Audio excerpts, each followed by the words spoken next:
So if you run a SaaS business and you're trying to figure out how to get clients predictably through paid ads, not through referrals, not through word of mouth, not through hoping someone recommends you this month, this video is exactly what you need. I'm Alessandro Cutri, and I've worked with 50 plus B2B tech firms and helped generate millions in pipeline and revenue for them. And in today's video, I'm breaking down the exact paid ads funnel that SaaS firms are using right now to bring in high ticket clients on demand.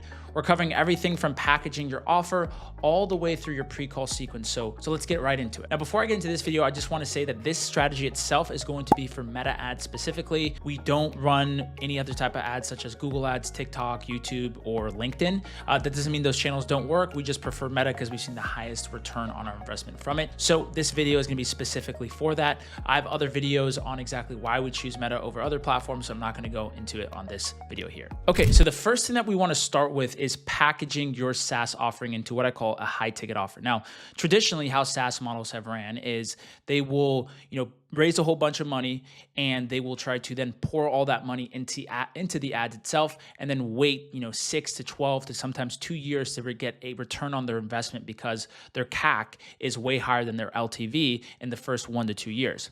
And so what we want to do to avoid this is actually positioning our offering in a way that we can actually collect cash up front so that we can invest that cash back into the marketing. So you can create a model where you're actually using your clients to fund your client acquisition cost.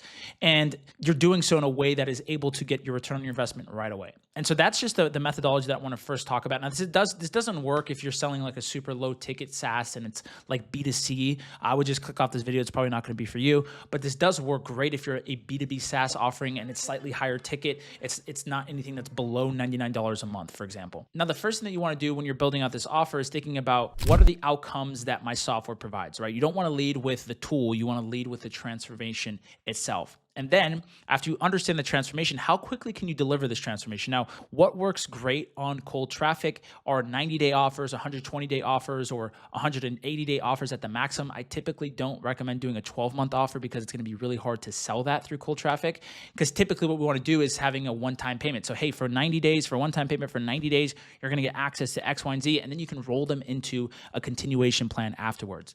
Now, with that time frame that you've then allocated for this product itself and for your SaaS product, you then want to see if you can add some form of risk reversal to it, right? So either some form of a guarantee, some form of a performance promise, or free onboarding, whatever you can think of that's going to mitigate the risk for your target market to actually sign up with you. You want to see if you can include it in some type of way. Now, this doesn't make or break your campaign. This is something that can only enhance it if it's already doing well.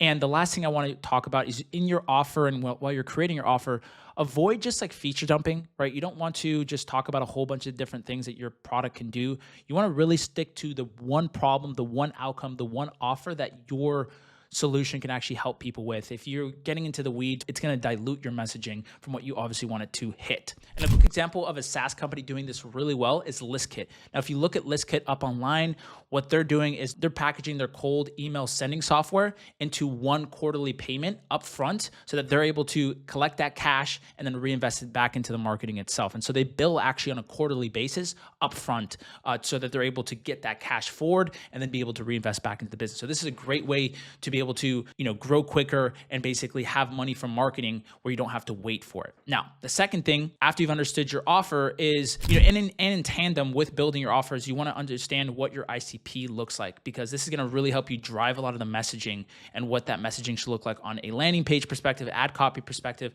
and all the way through the funnel. So understanding, first of all, from a company level, what does this look like? What industries are we targeting? What are the verticals? What are the revenue ranges? What's the headcount? What tech stack are they using? And then from there, we want to then bucket them into different avatars. So for example, if you are familiar with the 5 stages of market awareness, you can bucket avatars based upon exactly who you want to target. Do you want to target just problem aware people that know that they have a problem but maybe aren't aware of a solution? Do you want to target people that know solutions out there exist but they don't know what the right solution are? Do you want to target people that are more product aware or most aware people, right? So understanding the types of buckets you want to target. Now, I typically recommend starting with just people that are problem aware and solution aware. Those are going to be the people that are typically the best best to run ads to in the beginning, and they're going to get you the best ad cost. And then you can target more of those higher intent people. It's going to be super expensive when you're first starting out and running ads. So now that you've understood those avatars, you want to then build out their pain points. Their pain points may be similar across the board, but sometimes it's slightly different based upon the situation that they're in. So build out the pain points, build out the circumstances, situations that they find themselves in,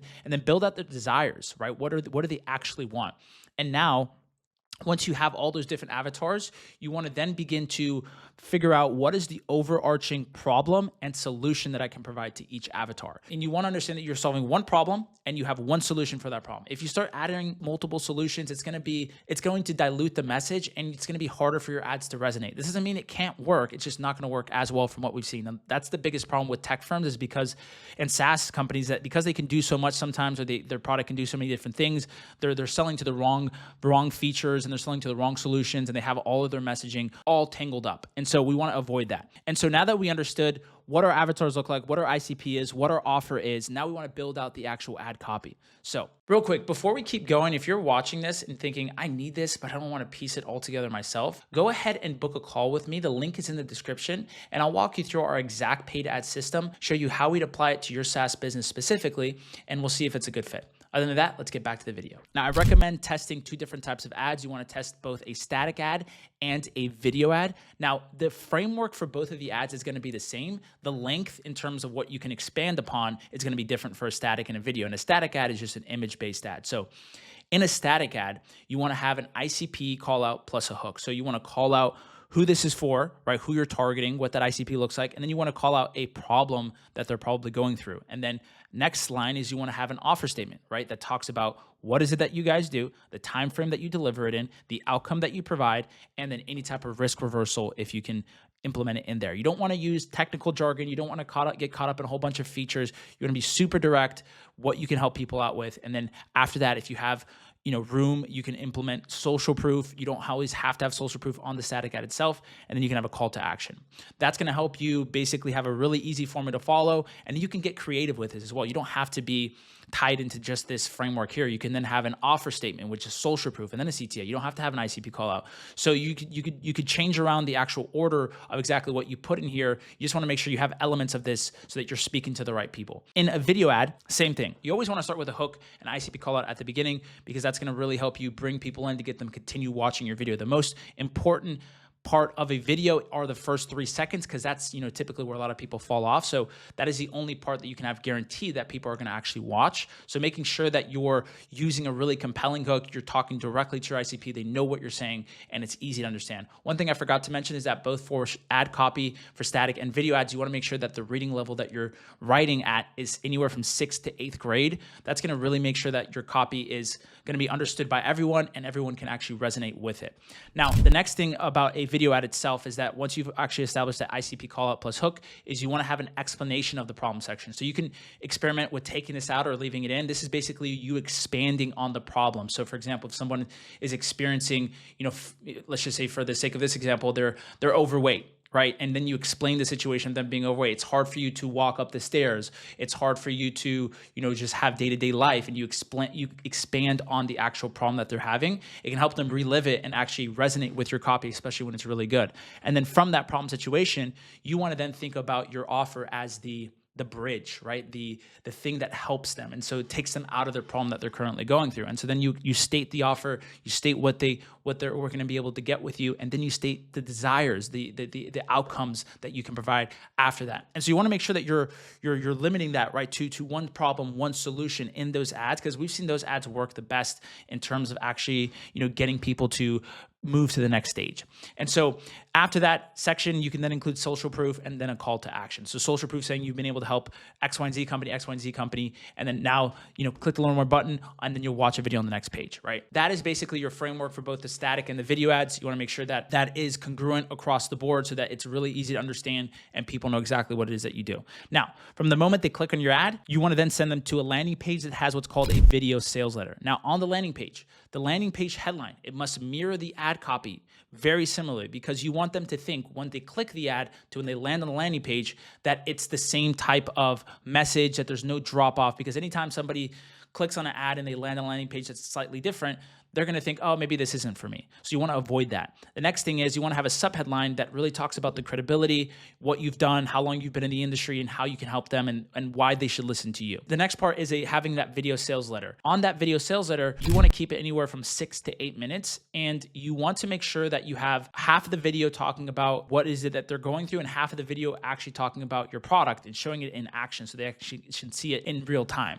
And on the landing page as well, you want to have different sections of it. So you want to have one section talking about the problem that they're experiencing, what the false solution is, right? So what most people do, and then breaking down your offer, what it is that you do, and then also backing it up with social proof. And then on the page itself, you can have different call to action buttons that will then get routed to what I call a application page. So once you've built that landing page out, they click on it, they want to book a call with you. They now have to go through a couple of questions to make sure that they're the right type of person that you can be talking to.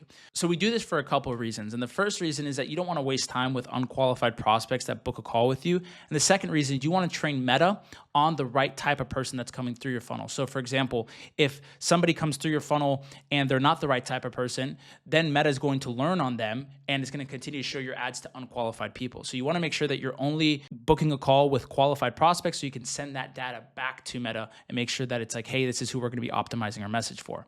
Now, the last thing that we want to do after they've actually booked a call with you is everything that happens before the call itself. So we want to have a confirmation page. So on that confirmation page, we want to have 4 to 6 FAQ videos. So these are questions that your prospects are typically asking you on sales calls that you can actually pre-handle before they show up to the call itself. This is going to really help condense your sales cycle and increase your sales and your close rate because of the fact that they're not going to be coming to questions that they may have had beforehand. The second thing is you want to make sure that you also have a pre-call email sequence. So for example, when somebody books a call, we want to have 6 emails that send out before the call itself that actually directs them back to the confirmation page so they can actually watch all those videos. And secondly, expands on different case studies that you have that talks about the problem that they're experiencing. But anyways, you want to make sure that you're re-educating your prospects so that by the time they show up to the call, they're not asking, hey, so what do you guys do again? That's the worst thing that you can hear on a sales call itself. So once you've installed that pre-call email sequence and confirmation page sequence, it's going to really help dial in your sales process so you can collect more cash up front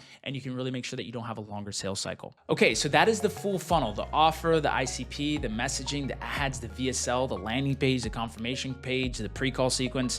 If you build this out the right way, you're not just sitting around waiting on referrals anymore. You're gonna have a system that's generating pipeline consistently. Now, if you got value out of this, leave a comment, drop a like, and make sure to stick around because I will be dropping B2B tech growth strategy content every single week. And if you want my help building this out for your business specifically, the link to book a call is in the description. We'll look at your current situation and map out exactly how we'd apply this for you. Anyways, I hope you guys have a great rest of your day and take it easy. Ciao.